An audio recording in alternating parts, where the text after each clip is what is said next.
Ladies and gentlemen, please lock your eyes on the stage because the next few minutes are going to completely redefine how you look at your potential. Get ready to unlock your brilliance. Bring your absolute highest energy, get on your feet, and welcome to the stage, Braden Friday. Thank you very much. Today, I'm going to be talking to you a little bit about a subject that is really important to all of us, and it's critical thinking. Sometimes you have friends that maybe they want you to make a decision based on something they want to do, but maybe it's not the best thing, it's not in your best interest.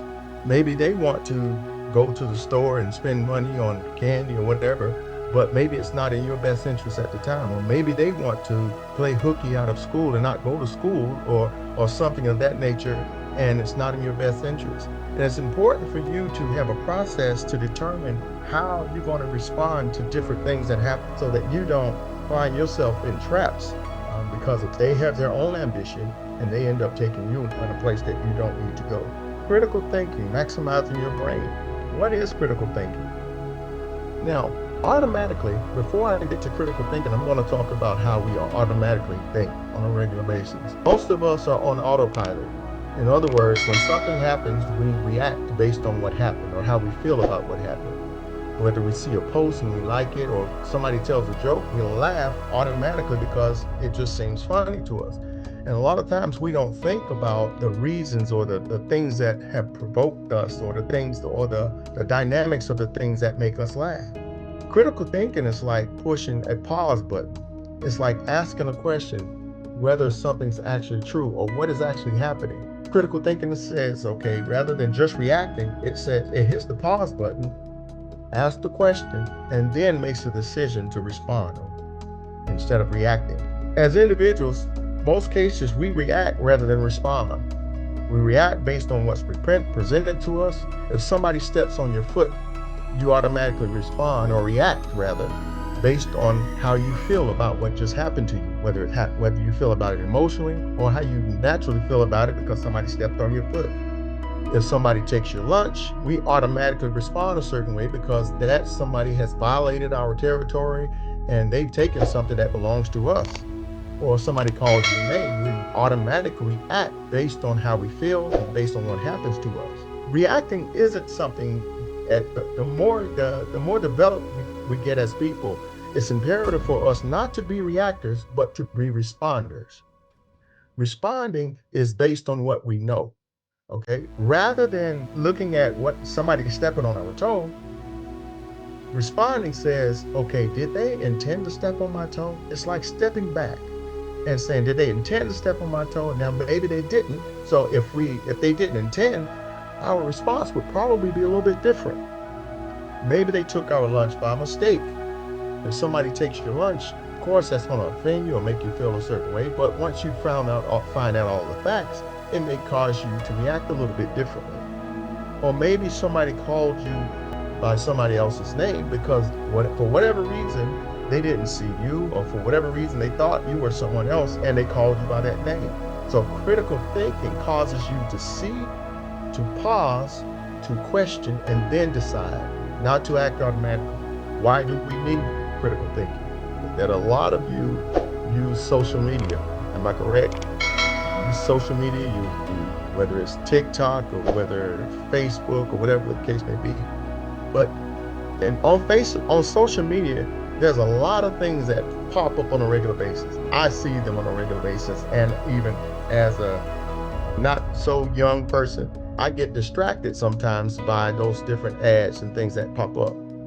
Now, it's imperative for you to have a solid way of viewing things and a solid way of judging things, because a lot of those things that pop up are traps. People put ads up and they put up things up, news that look real even when they're made up. So critical thinking gives you an ability to spot fake trends. Rather than just reacting to them, it causes you to think about them and to respond based on what you know. You see the last bullet there is getting better grades with less work. Now, if something like that popped up and you're a student in school and you really didn't like studying. Some people don't like studying. When I was in school, maybe your age, I didn't like studying so much, so I probably would have been driven. I probably would have been influenced by this statement that you can get better grades with less work. And it's imperative to have a way to understand or determine if that's true or if it's not true. Any of you guys experience peer pressure? Peer pressure is one of the greatest influences in our life as young people. Nobody wants to be the odd person in the group. So it's very easy to be trapped by those peer pressure traps. And critical thinking gives you a capacity to overcome those things. Critical thinking is like a video game. It's like leveling your game up. Rather than just thinking automatically, you have an ability to make adjustments so that you could win. Critical thinking causes you to look at the facts. It looks at whether you're falling or whether you failed or whether somebody beat you in a game or not. It causes you to look at the stats. It causes you to look at the reasons why you lost the game. It causes you to look at the context in which you lost the game and develop a plan so that you could eventually win the game. Now, one thing that you probably didn't know this, but all of you possess a superpower. You have three brain superpowers that, regardless of whatever happens in life, you have an ability to overcome the challenges, to make the proper decision. Your first superpower is the ability to observe. The ability to observe.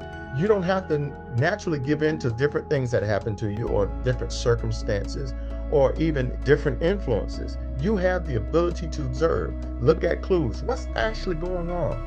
Regardless of how you feel about a certain thing, what's actually going on? Whether you're influenced to give in to what somebody's trying to get you to do, you look at the situation and say, well, what's actually going on? And you have the ability to ask questions. Why? How? Who made this? Why do they want me to believe this? Why are they giving me this information? And your third superpower is the ability to decide. You can make decisions by your observations, by your questions.